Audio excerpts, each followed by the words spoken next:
రీతి వెళ్ళిపోయిందని చెప్పాలి ఆ వీడియోలో ఏమొచ్చిందంటే టాపిక్ బర్నీ గారు అంటే ఇంకా డాడీ గారు ఇట్లా ఉన్నారు కదా సో బాగా చూసుకుంటున్నాం అని చెప్పారు తప్ప అందుకనే ఈయన ఎలిమినేట్ చేశానని చెప్పలేదండి. ఒకవేళ అలాంటి డైలాగ్ ఏమైనా వస్తే అది ఉండొచ్చు, ఎందుకంటే నాగార్జున గారు అలా మాట్లాడరు ఖచ్చితంగా. సో అది కరెక్ట్ కాదనమాట. ఎస్, బర్నీ గారికి మేము బాగా చూసుకుంటాం అని చెప్పారు అంతే. నేను చూసినంత వరకు అయితే వీడియోలో అదే ఉంది. అలాగే రీతు గారు అందుకే వెళ్ళిపోయారంటే అది కరెక్ట్ కాదు. రీతు గారిని పంపించారు, అది బర్నీ గారి వల్ల అయితే కాదండి. టాప్ 5 లో మన ఇప్పుడు సుమన్ శెట్టి గారిని తీసేస్తే, సంజన గారిని తీసేస్తే మిగతా వాళ్ళందరూ ఉండాలని కోరుకుంటున్నాను. లైక్ ఎవరు ఇమాన్ గారు ఉన్నారు, డిమోన్ పవన్, తనుజ గారు, ఆర్మీ కళ్యాణ్ గారు, బర్నీ గారు. అంటే రీతు వెళ్ళిపోయిన తర్వాత డిమోన్ పవన్ లో స్మైలీ యాంగిల్ కానీ కొంచెం అల్లరి యాంగిల్ కానీ కనిపిస్తుంది. ఎలా అనిపిస్తుంది? బేసిక్ గా రీతు వల్ల కాదు, అది అయిపోయింది. మేబీ రీతు తను క్లోజ్ అవడానికి కారణం అదే ఉండొచ్చు. బట్ ఏంటంటే ఇక్కడ జరిగింది, అందరూ వెళ్ళిపోయారు కదా, ఇంక ఈ నలుగురే ఉన్నారు కాబట్టి ఈ నలుగురు మధ్య ఆయన ఓపెన్ అయ్యాడు. ఇంతవరకు ఓపెన్ అవ్వలేకపోయాడు అందరిలో. సో ఇప్పుడు ఈ నలుగురు మధ్య ఓపెన్ అయ్యాడు కాబట్టి అట్లా జరిగింది తప్ప అంతమించి ఇంకేం లేదు. కానీ ఒకటే చెప్పగలుగుతాను, బర్నీ గారికి ఏదో సపోర్ట్ చేసి ఓట్లు వేస్తున్నారు కాబట్టి ఆయన టాప్ 5 అంటున్నాను తప్ప టాప్ 5 లో సంజన గారు ఉంటే చాలా బాగుంటుంది బర్నీ గారి కంటే కూడా. ఆబ్వియస్లీ బర్నీ గారు వెళ్ళిపోవాలని కోరుకుంటున్నా, కానీ అది జరగదు అక్కడ. సో అది నా బాధ. ఏమో అండి, నేను బ్రహ్మనా లేకపోతే బిగ్ బాస్ హౌస్ లో ఉన్న మెంబర్ నాకు తెలియదు అనమాట.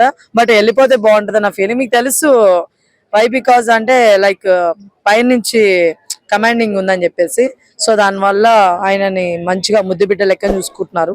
సో అందువల్ల ఆయన పంపించే అవకాశాలు లేవు.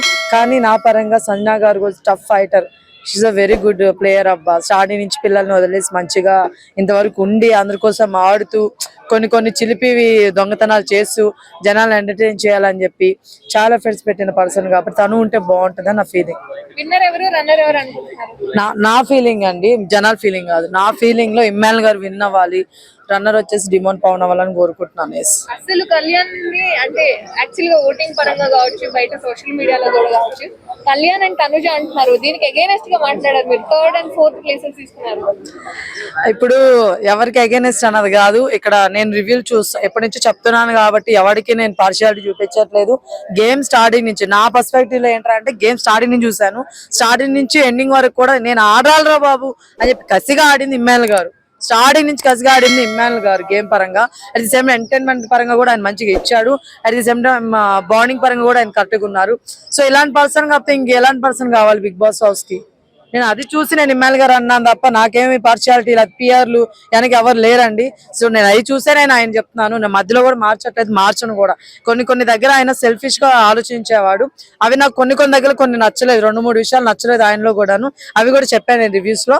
కానీ ఎండ్ ఆఫ్ ది డే నేను చూసుకుంటే గేమ్ పరంగా కావచ్చు, ఇవన్నీ పరంగా ఆల్రౌండర్ అంటే మాత్రం ఇమ్మాన్ గారండి.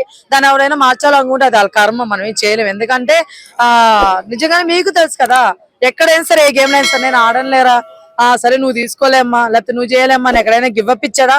అలాంటి పర్సన్ కదా నిజంగా టఫ్ ఫైటర్ అంటే. అలాంటి పర్సన్ కప్ ఇవ్వకుండా సీరియల్ పరంగాను, లేకపోతే ఆర్మీ పరంగాను, లేకపోతే పెద్దోళ్ళు ఎవరో ఇన్వాల్వ్ అయినారని చెప్పేసి వాళ్ళని వీళ్ళందరినీ పెట్టుకొని బిగ్ బాస్ నడిపిస్తానంటే నెక్స్ట్ టైం కామనర్స్ రారు మీ బిగ్ బాస్ హౌస్ కి, సెలబ్రిటీలు కూడా తక్కువ అయిపోతారు. ఎందుకంటే మీరు ఎంతసేపు కొంతమందికి ఏదో పార్షియాలిటీగా చేసుకుంటున్నారు విన్నింగ్ అనేది, అది కరెక్ట్ కాదు. ఎస్.